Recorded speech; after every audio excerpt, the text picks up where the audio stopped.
சாப்பிட்டு வரைஞ்சோடனே உனக்கு எல்லா சுதந்திரமும் கிடைச்சிருச்சா? உனக்கு எல்லா சந்தோஷமும் வந்துருச்சா? எல்லா விதத்திலையும் நீ நல்லா ஆயிட்டியா? இது என்ன மனநிலை? மேக்கப் போட்டாதான் நான் கான்பிடென்டா ஃபீல் பண்றேன், இந்த லிப்ஸ்டிக்கை போட்டாதான் எனக்கு தைரியம் வருது. அப்போ உன் தைரியம் மனசுல இல்ல, உன்னோட எண்ணங்கள்ல இல்ல, உன் படிப்புல இல்ல. ஒழுங்கா படிச்சு 4 பிள்ளைகளுக்கு படிப்பை கடத்தி 4 பிள்ளைகளை நல்லா வாழ வைக்கிறோம் அப்படிங்கிற ஒரு எண்ணம் இல்ல. படிக்க வைங்க பிள்ளைகளை, மறுபடியும் நான் அங்கதான் வர்றேன். படிக்க வைங்க, ஏதாவது ஒரு விதத்துல படிக்க வைங்க. வெறும் உலக கல்வி மட்டும் இல்ல, மார்க்க கல்வியும் சேர்த்து படிக்க வைங்க. இந்த பிள்ளைகள்லாம் இன்னைக்கு வந்து இங்கிட்டு அங்கிட்டுமா டீ கொடுத்துக்கிட்டு பிஸ்கட் கொடுத்துக்கிட்டு நோட்டீஸ் கொடுத்துக்கிட்டு இருக்காங்களே, நாளைக்கெல்லாம் இந்த பிள்ளைகள் சஹாபிய பெண்மணிகள் போல வரணும் இன்ஷா அல்லாஹ். இந்த சமூகத்துக்கான பணிகளை செய்யக்கூடிய பிள்ளைகளா வரணும். இந்த டிசைனர் ஃபர்தாக்களை மாத்திரணும், அதுவும் சேர்த்து துவா செய்வோம். வேற என்ன செய்ய? இங்கிட்டு அங்கிட்டு போகும்போது மினுக்குன்னு போயிட்டு வருது. என்ன செய்யறது?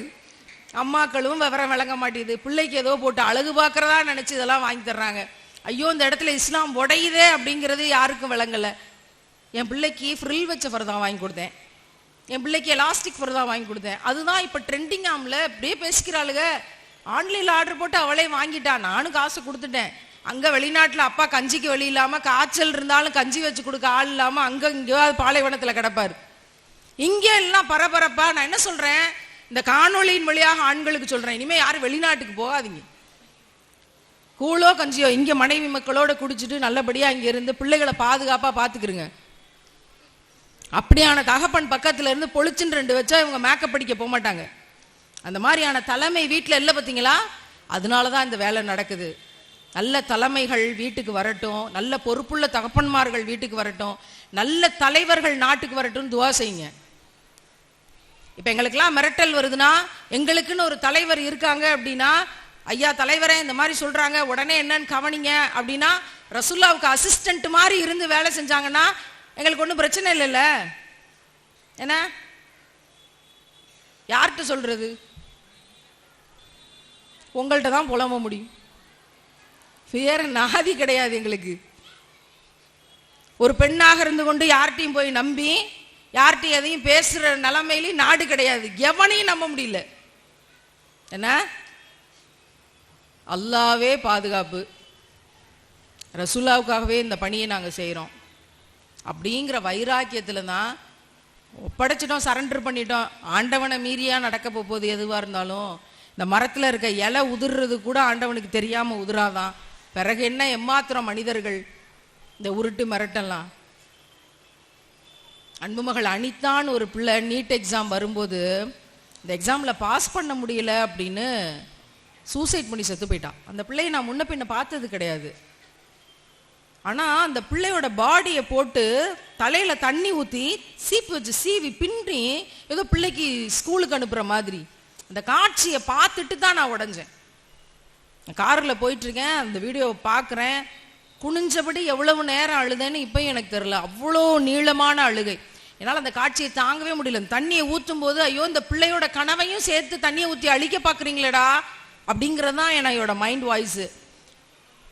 1176 மார்க்குங்க 12th. அம்மா கிடையாது. சின்ன வயசுல அம்மா செத்து போயிட்டாங்க. அம்மா எப்படிப்பா செத்து போனாங்கன்னு கேட்டா, அம்மாக்கு உடம்பு சரியில்லை, பக்கத்து கிராமத்துக்கு தூக்கிட்டு போற வழியில அம்மா செத்து போயிட்டாங்கன்னு சொல்றாரு அவங்க அப்பா. வீட்டுல யாரும் கிடையாது, அண்ணன்களாம் வெளியே படிக்கிறாங்க, ரேஷன் அரிசி சோறு தான், வீட்டுல டாய்லெட் கிடையாது, டாய்லெட் போனா 3/4 மணி நேரம் வெளியே ஏரிக்காட்டுக்கு போயிட்டு வரணும். அப்படி இருந்த பிள்ளை ஒரு ஓட்டு வீட்டுல ஒரு ட்ரெங்க் பெட்டியில புக்ஸை வச்சுட்டு படிச்சா. அவளே 2:30 மணிக்கு எந்திரிச்சு படிச்சா. எந்த வசதியும் கிடையாது, டிவி கிடையாது, நல்ல ட்ரெஸ் கிடையாது, நல்ல சோறு கிடையாது, நகை கிடையாது, ஆடம்பரம் கிடையாது, மேக்கப் கிடையாது. Physics chemistry maths biology out of 197 cut off 1176 mark. இதுக்கு மேல என்ன படிக்க முடியும்னு நினைக்கிறீங்க? அந்த பிள்ளையால் டாக்டர் ஆக முடியல. அப்ப நாங்க போராட்டத்தை முன்னெடுத்து வேலையை விட்டோம். நம்ம ஆட்கள் கேட்குறாங்க, நம்மளை சண்டை போடுற ஆட்கள். அப்ப வேலையை விட்டுட்டு வந்துட்டு இப்ப ஊரா போய் பிரச்சாரம் பண்ணி நல்லா காசு சம்பாதிக்கிறீங்களா? அட மடப்பைய கூட்டமே. கிட்டத்தட்ட 5 கோடி ரூபாயை நாட்டுக்கு கொடுத்துருக்கேன் நான். எனக்கு இன்னும் 28 இயர்ஸ் சர்வீஸ் இருக்கு. மாசம் 1 லட்ச ரூபா சம்பளம். உயிரோடு இருந்தா பென்ஷன் உண்டு. குறைஞ்சது 5 கோடி ரூபாயை நாட்டுக்கு கொடுத்துட்டு இப்படியெல்லாம் கூட்டத்துக்கு போய் பேசி கோடி கோடியா பணம் சம்பாதிச்சு மக்களுக்கு உதவி செய்யுங்கன்னு பணம் வாங்கி ஏமாத்தி என் கபருக்கு யார் வெளிச்சத்தை கொண்டு வருவா? இங்க இருந்து கிளம்பின உடனே அல்லாவோட திருமுகத்தை யார் பார்க்கறது? எப்படி பார்க்கறது? கேவலம் அந்த காசுக்காக இங்கெல்லாம் ஏமாத்தி வாழ்ந்துட்டு இழப்பை யாரு சந்திக்கிறது? இந்த 28 நாள் கூட்டத்துல எத்தனை கூட்டத்தை நாங்க செலவு பண்ணி ஆர்கனைஸ் பண்ணி நடத்திட்டு வந்துகிட்டு இருக்கோம் தெரியுமா? இந்த நிகழ்ச்சியை ஒருங்கிணைச்சவங்களுக்கு தெரியும் இதுக்கெல்லாம் எவ்வளவு செலவுன்னு. அந்த செலவையெல்லாம் நாங்க ஃபண்ட்ரைஸ் பண்ணி பல ஊர்களில் கூட்டம் நடத்தி எப்படியாவது ஒவ்வொரு ஊர்லயும் இந்த அவேர்னஸை கொண்டு போய் சேர்க்கணும் அப்படின்ற மெனக்கெடலோட ஓடிக்கொண்டிருக்கோம். எல்லாரும் காசு சம்பாதிப்பாங்க பேசி, நாங்க காசை கொடுத்துக்கிட்டு இருக்கோம். பட்டிமன்றம் பேசின காலத்திலே சேட்டலைட் சேனல் காசை கொடுத்தாவது நம்ம ப்ரோக்ராம் பண்ணணும், நகைச்சுவை மன்றங்களா பண்ணக்கூடாது, ஒரு புரட்சி மன்றங்களா இருக்கணும் அப்படின்னு சுதந்திர போராட்ட தலைப்புகளை எடுத்து அதுக்காக நான் சேர்த்து வச்ச எல்ஐசி காசை உடைச்சு அந்த காசை எடுத்து 2.5 லட்சம் ரூபா செலவு பண்ணோம். இப்படி பைத்தியத்தை எங்கேயாவது பார்த்துருப்பீங்களா ஒரு ப்ரோக்ராமுக்கு? ஏன்னா டிவியில் வந்தால் நிறையா பேர் பார்ப்பாங்க, ஒரு பெரிய விழிப்புணர்வு நடக்கும் அப்படிங்கிற ஒரு மடத்தனமான ஒரு முடிவு அதெல்லாம் செஞ்சோம். ஏன்னா சுதந்திர போராட்டத்தை பற்றி பேசுகிறோம், எவ்வளோ பேர் உயிரே கொடுத்தாங்க, இது 2.5 லட்சம் ரூபா காசு ஒரு பெருசா? இப்படி தான் எங்களோட எண்ணம் இருந்துச்சே தவிர இந்த நிகழ்ச்சியை செஞ்சு இதுலேருந்து ஒரு 2 லட்சம் ரூபாய் சம்பாதிக்கணும் அப்படி ஒரு நாளும் எங்களுக்கு வரலையே. பேசுறவனுக்கு வாய் இருக்கு, என்னத்தையாவது பேசிட்டு போவான். நம்ம என்ன செய்ய போறோம் நம்மோட மறுமைக்கு அப்படிங்கிறதுல கவனத்தோட ஓட வேண்டிய அவசிய காலகட்டத்தில் இருக்கோம். எனவே உங்கள் பிள்ளைகளை எல்லாம் நல்லா படிக்க வச்சு பேணுதலாக்கி அலங்காரத்தின் பக்கம் போகாம நல்லபடியாக உங்க பிள்ளைகளையும் வளர்த்தீங்கன்னா நமக்கான கபர் வெளிச்சத்தை அல்லாஹ் உறுதி செய்வான். கபருக்குள்ள யாருங்க மேக்கப் பண்ணி விடுவான்? இல்ல, என்னோட பிக் டே, இந்த பிக் டேல அக்கா நீங்க எனக்கு எப்படி மேக்கப் பண்ணி விட்டீங்க அக்கா, மேக்கப் கலையவே இல்லைக்கா, நைட் ஆனாலும் முகம் கழுவிட்டு அடுத்த நாள் வந்து பாக்குறா மாப்பிள்ளைக்கு அடையாளம் தெரிய மாட்டேது பிள்ளைய. வேற ஆளா மாத்திடுறாங்க, பூசி மெழுகி சாணி போட்டு மெழுகிற மாதிரி மண் தரைய வேற ஆளா மாத்தினதுனால அடையாளம் தெரிய மாட்டேங்குது. ஒரு மாப்பிள்ளை சொன்னாராம், நேத்து காரைக்காலில் சொன்ன ஸ்டேட்மெண்ட் தான், மதியானம் பார்த்தப்ப இந்த கைப்பிடிச்சு விடும்போது பார்த்தப்ப அவ்வளவா நீ நல்லா இல்லை, இப்ப நீ நல்லா இருக்கிய முகம்லாம் கழுவுன பிறகு அப்படின்ட்டு, நீ நல்லா தானே இருக்க. அப்பயே சொல்லிட்டாராம், இனிமே என் ஒய்ஃபுக்கு யாரும் மேக்கப் போடுன்னு சொல்லக்கூடாது, இந்த மேக்கப் கிட்லாம் வந்து யூஸ் பண்ணாதீங்க அப்படின்னு. நான் சொன்னேன் நல்ல மருமகன் உங்களுக்கு கிடைச்சிருக்காருமா அப்படின்ட்டு. அதனால இறைவன் நம்மளை நல்லா படைச்சிருக்கான், நல்லா கண்ணு தெரியுது, நல்லா காது கேட்குது, கண்ணுல பார்வை இல்லாம குருடா இல்ல, மூக்கே இல்லாம ஓட்டம் மட்டும் இருக்கவங்க எத்தனை பேர் தெரியுமா? நீங்க மூக்குக்கு 3 கிரீம் போடுறீங்க, அந்த நோட்டீஸ்ல இருக்கு படிச்சு பாருங்க. வாய் கிழிஞ்ச மாதிரி எத்தனை பேர் தெரியுமா? நமக்கெல்லாம் இறைவன் நல்லா வாயை கொடுத்துருக்கான், லிப்ஸ்டிக்கை கொடுத்துருக்கான். அதனால நாங்க ஹலாலான லிப்ஸ்டிக்கை போடுறோம்னு போட்டுட்டு தெரியணும். எந்த குறையும் இல்லாம இறைவன் நம்மளை படைச்சிருக்கான், அதுக்கே எப்படி நன்றி செலுத்துறதுன்னு தெரியல. ஒரு நரம்பு வேலை செய்யலைன்னா மூளை ஆஃப் ஆயிருது, ஒரு நரம்பு தொப்புளுக்கு கீழே வேலை செய்யலைன்னா கை கால் வேலை செய்ய மாட்டேங்குது. ஆனா நம்ம நல்லா இருக்கோங்கிற மெதப்புல சுத்தி கொண்டிருக்கோம் இந்த வேலைகளை எல்லாம் செஞ்சுக்கிட்டு. எனவே நான் ஆரம்பத்திலிருந்து பேசின விஷயங்களை தொகுத்து டிசைனர் ஃபர்தா, டிசைனர் ஹிஜாப் நாங்கள் அனுமதிக்க மாட்டோம், இனிமே மாத்திக்கிறோம். மகர்படி தான் திருமணத்தை நடத்துவோம், ஆடம்பர திருமணம், கல்யாணத்துக்கு பல்லக்கு தூக்குறது எல்லாம் மொத்தமா தூக்குவான். பிறகு இந்த மேக்கப் ஆர்டிஸ்டுகளை புக் பண்றது, இந்த வேலைகளை எல்லாம் தடுத்து கொண்டு மிக எளிமையாக. அப்பனா நீங்க அலங்காரத்துக்கு எதிரி தானமா அப்படின்னு என்னை பார்த்து நிறைய பேர் கேட்குறாங்க. இஸ்லாம் அலங்காரத்துக்கு எதிரானதா? வீட்டில் நல்லா அலங்காரம் பண்ணுங்க, போட்டு 50 பவுன் நகையும் வீட்டில் போட்டு நல்லா சீவி சிங்காரிச்சு தலை நிறையா பூ வச்சு அத்தர்களை தடவி கம நல்லா இருங்களேன். வீட்டில் பட்டு சேலை கட்டி அந்த லெஹங்காவை மாட்டி அந்த ஜிமிக்கியெல்லாம் போட்டு ஒட்டி வச்சிருக்கானே, துவைக்கவே முடியாத அந்த லெஹங்காவை மாட்டிக்கிட்டு நல்லா இருங்களேன் வீட்டில். எந்த நேரத்தில் எந்த வீட்டுக்கு போய் விசிட்டுக்கு போனாலும் ஒரே ட்ரெஸ் தான். என்ன ட்ரெஸ்ஸு? உங்களுக்கே தெரியுதே, நமக்கு நல்லா தெரியுமே. இந்த லட்டிலிருந்து வந்த பூந்தி, அந்த பூந்தியிலிருந்து வந்த லட்டு, அவ்வளவுதான் வித்தியாசம். எல்லா ஊரும் ஒண்ணுதான். அது பேர்லேயே நைட்டுன்னு வச்சிருக்கான், நைட்ல போடுற ட்ரெஸ் நைட்டி. அதை பகல்ட்டியா மாத்தி பல காலமாச்சு. நைட்டியை போட்டாதான் நான் பெண்ணாகவே உணர்கிறேன் அப்படின்னு சொல்ற இடத்துக்கு வந்துட்டோம். வாரத்துல ஒரு நாள் மேக்கப் டேன்னு வீட்டில் வச்சு நல்லா மேக்கப் பண்ணி சீவி சிங்காரிச்சு லட்சணமா கண்ணுக்கு லட்சணமா நம்ம வீட்டில் இருக்க தாய் தகப்பனுக்கு, கணவருக்கு, பிள்ளைகளுக்கு நல்லா இருங்க, பிளசண்டா இருங்க. எந்நேரம் பார்த்தாலும் ஒரு நைட்டியை போட்டுட்டு அதுல ஒரு ஹேர் ஸ்டைல் இருக்கு. கல்யாணத்துக்கு இம்பிட்டு ஹேர் ஸ்டைல் பண்றாளுங்களே, ஒரே ஒரு ஹேர் ஸ்டைல் தான் எல்லா பிள்ளைகளுக்கும் பொம்பளைகளுக்கும் வீட்டில். என்னது? இன்னும் சத்தமா? அவ்வளவுதான். கொண்டை தேசிய ஹேர் ஸ்டைல் எல்லா மாநிலத்திலையும் எல்லா இடத்துலையும். நைட்டியை போட்டு கொண்டையை வரிஞ்சு கட்டினோம்னா எல்லா வேலையும் பரபரன்னு முடிச்சிருது. அவ்வளவுதான். கணவர் அந்த வாசல் வழியா வருவார், பார்த்துட்டு நிலவரம் சரியில்லைன்ட்டு வேற பக்கம் போயிடுவார். அதோட சரி. வீட்டில் பிளசண்டா இருங்க, நல்லா இருங்க, சந்தோஷமா இருங்க, அலங்காரமா இருங்கன்னு சொன்னா பரதேசி கோலத்தில் இருக்கிறது வீட்டில். சொல்ல முடியல, சிரிப்பு தான் வருது. வெளியே போகும்போது சாதாரணமா போங்க, அலங்காரமா போகாதீங்கன்னா ரிவர்ஸ். நமக்கு ஸ்டேட்டஸ்ல போடணும், வாட்ஸ்அப்ல வைக்கணும், குரூப் சாட்ல போடணும், பகிர்ந்துக்கணும், அப்படியே நான் பளபளன்னு இருக்க மாதிரி எல்லார்ட்டையும் காட்டணும். அதுல ஒரு கௌரவம். இந்த கௌரவத்துக்கு வாக்கப்பட்டே செத்து போனோம். அதனாலே மனுஷனுக்கு மனசுல நிம்மதி இல்லாம போச்சு. மனசுல நிம்மதி தான் வேணும், வேற எந்த கௌரவமும் அந்த மனசு நிம்மதியை தர முடியாது.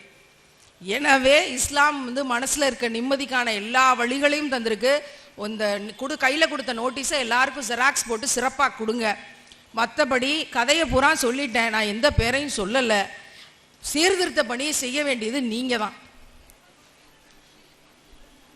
என்ன விதத்துல சீர்திருத்த பணியை செய்ய முடியும்? தடுத்து கொள்வோம், புறக்கணிப்போம், நம்ம சிம்பிளா இருப்போம். இந்த மேக்கப்புகள், பிரைடல் மேக்கப்புகள்ன்றதுல இருந்து தடுத்து கொள்வோம். அல்ஹம்துலில்லாஹ். இன்னும் போனா கதை பெருசா போய்கொண்டே இருக்கும். நபிகளாரோட தியாக வாழ்க்கையை படிச்சு அதிலிருந்து வெளிச்சம் கிடைச்சதுனால இருந்த வேலையும் தூக்கி போட்டு வெளியே வந்து எல்லா மென்பட்டு சேலைகளையும் ஏழை பிள்ளைகளுக்கு கொடுத்துட்டு எல்லா தங்க நகைகளையும் ஏழை பிள்ளைகளின் படிப்புக்குன்னு கொடுத்துட்டு அது பிறகுதான் நான் ஷஹாதா சொன்னேன். இஸ்லாத்துக்கு வந்த பிறகு எனக்கு எந்த தங்க நகைகளும் தேவைப்படலை, எந்த தோடு, எந்த செயின், எந்த வளையல் எதுவுமே எங்களுக்கு தேவைப்படலை. இறைவன் கடைசி வரைக்கும் நம்மள உள்ளத்தை கழுவி பாதுகாத்துட்டாங்கிறதுக்கு நாங்கள்லாம் விட்னஸ் பண்றோம். தங்க நகைகளில் எதுவும் இல்லை, அதுல நிம்மதி இல்லை அப்படிங்கிறதுக்கு நாங்க விட்னஸ் பண்றோம். எங்கள்கிட்ட என்ன ஜாமான்லாம் இருக்கோ எல்லாமே பைத்துல் மால். இந்த போனு, இந்த ஸ்டாண்டு, என் கையில இருக்க விஷயங்கள், என்னோட ட்ரெஸ், என்னோட ஹேண்ட்பேக், உள்ள இருக்க திங்ஸ், என்னோட கார் எல்லாமே பைத்துல் மால். யார் யாரோ ஸ்பான்சர் பண்ணி அல்லாஹ்வோட பாதைக்கு தந்து இந்த பயணங்கள் நடந்து கொண்டிருக்கு. எல்லாவற்றையுமே எதையெல்லாம் நமக்கு கிடைக்குதோ அது எல்லாத்தையுமே ஏழை மக்களுக்கு தந்துட்டு பேலன்ஸ் ஜீரோன்னு வச்சுட்டு தான் நான் கபருக்குள்ள இறங்கணுங்கிறது அல்லாஹ்ட்ட நான் கேட்டிருக்க துவா. அதன்படி என்னோட வாழ்க்கையை வச்சிருக்கிறதுனால உங்கள்கிட்டையும் சொல்றேன், அதிகமாக தான தர்மங்கள் செய்யுங்கள். பொதுவாக எல்லா கூட்டத்திலையும் எங்களோட பயணங்களுக்கு தான தர்மங்கள் செய்யுங்க. எங்கள் அசிஸ்டண்ட்டுக்கு, அவங்க குடும்பத்துக்கு கஷ்டத்தில் இருக்காங்க, அவங்க பிள்ளைகளுக்கு ஃபீஸ் கட்டணும், எங்கள் டிரைவருக்கு, அவங்கெல்லாம் வெளிநாட்டுக்கு போகாமல் இங்கேருந்தே பிள்ளைக்குட்டியை பாதுகாக்கணுங்கிறதுக்காக இங்கே இருக்கிறாங்க, அவங்களுக்கெல்லாம் சம்பளம் கொடுக்கணும், சிறப்பாக பணிக்கு உதவி செய்யுங்கன்னு கேட்போம். ஆனால் இந்த மேடையிலிருந்து நிறைவு செய்யும் இந்த பொழுதுல நான் உங்கள்கிட்ட கேட்குறேன், இந்த பில்டிங்கை கட்டி கொடுத்துருங்க எல்லாரும் சேர்ந்து இன்ஷா அல்லாஹ். என்ன சொல்றீங்க? அது எப்படி கட்டி தருவீங்களோ அது உங்களோட பொறுப்பு.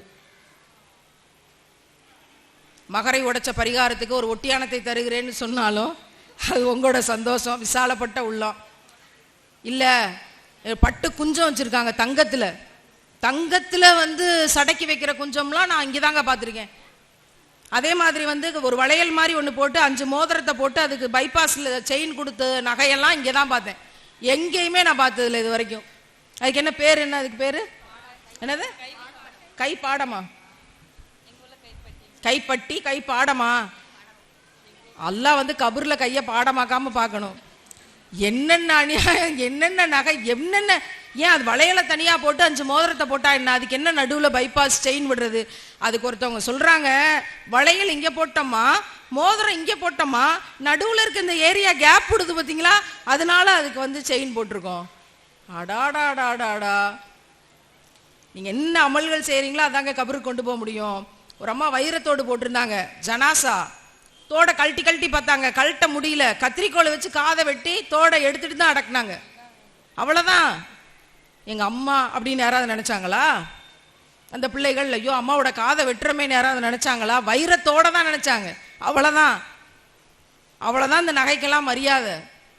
ஆனால் அந்த கபருக்குள்ளேயும் வெளிச்சம் வேணும்னா நம்ம ஏழைகளுக்காக நல்ல விஷயங்களுக்காக என்ன தான தர்மம் செஞ்சோமோ அதுதான் உள்ள வரப்போகுது, அந்த அமல்கள் தான் வரப்போகுது. எனவே எல்லாருமே கை தூக்கியிருக்கோம் 3 விஷயத்துக்கு. 1, ரசூல்லாவை உயிரினும் மேலாக நேசிக்கிறோம்னு. 2வது, எல்லாரும் நகை போட்டு தான் கல்யாணம் பண்ணியிருக்கோம்னு ஒத்துக்கிட்டோம். அந்த தப்பெல்லாம் மன்னிக்கட்டும். இனிமே நடக்கிற திருமணங்களை மகர்படி செய்வோம் அப்படிங்கிறதையும் சீர்திருத்த பணிகளை நாங்கள் செய்வோங்கிறதுக்கும் கை தூக்கியிருக்கோம். சுபஹான் அல்லாஹ். அந்த கை தூக்குன விஷயத்தின் படி நம்ம வாழ்ந்துட்டோம்னா அல்லாஹ் நம் கபரை வெளிச்சமாக்குவான், நம்ம பலவீனங்களை மன்னிப்பான். பல விஷயங்களில் பலவீனம் கொண்டவர்களாகத்தான் இருக்கிறோம். அதனால இந்த கட்டடத்தை கட்டி கொடுத்துட்டு போங்க, போறதுக்கு முன்னாடி எங்கள்கிட்டே நீங்க கொடுத்தாலும் நாங்கள் இங்கேயே வச்சு அவங்கள்ட்ட ஒப்படைச்சோம். அல்ஹம்துலில்லாஹ். மேடைக்கு வந்தும் தரலாங்கிறத நான் யார்கிட்டையும் கேட்கல, யாரும் எனக்கு சொல்லலை, அல்லாவே சாட்சி. நீங்களே கொடுங்க, நம்ம கொடுத்துருவோம் உங்கள்கிட்ட. ஒரு ரூமையாவது கட்டி கொடுத்ததா இருக்கட்டுமே. நாங்கள் வந்தோம், பேசினோம், மக்கள் எல்லாம் சேர்ந்து இதை கட்டி கொடுத்தாங்க அப்படிங்கிற பாக்கியம் நடந்தாலும் சந்தோஷம்தான். என்ன எதுக்கு தான் பயப்படுறது? அப்படி ஏதாவது கலெக்ட் பண்ணி ஏதாவது நடந்துட்டா விமர்சனங்கள். அல்லாஹ் இருக்கிறான் போங்க.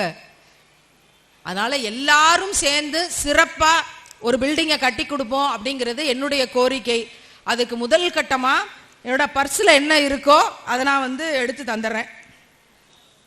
ஸோ அல்ஹம்துலில்லாஹ், வெறும் சில்லற காசாக தான் இருக்கும்.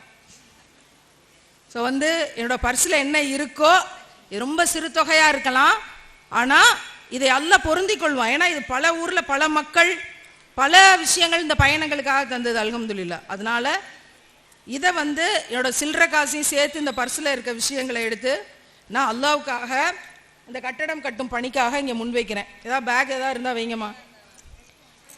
சுபஹான் அல்லாஹ். நீங்களும் எதையாவது அவசியம் இந்த கட்டடம் கட்டும் பங்களிப்பா சிறப்பாக கொடுத்துட்டு போங்க.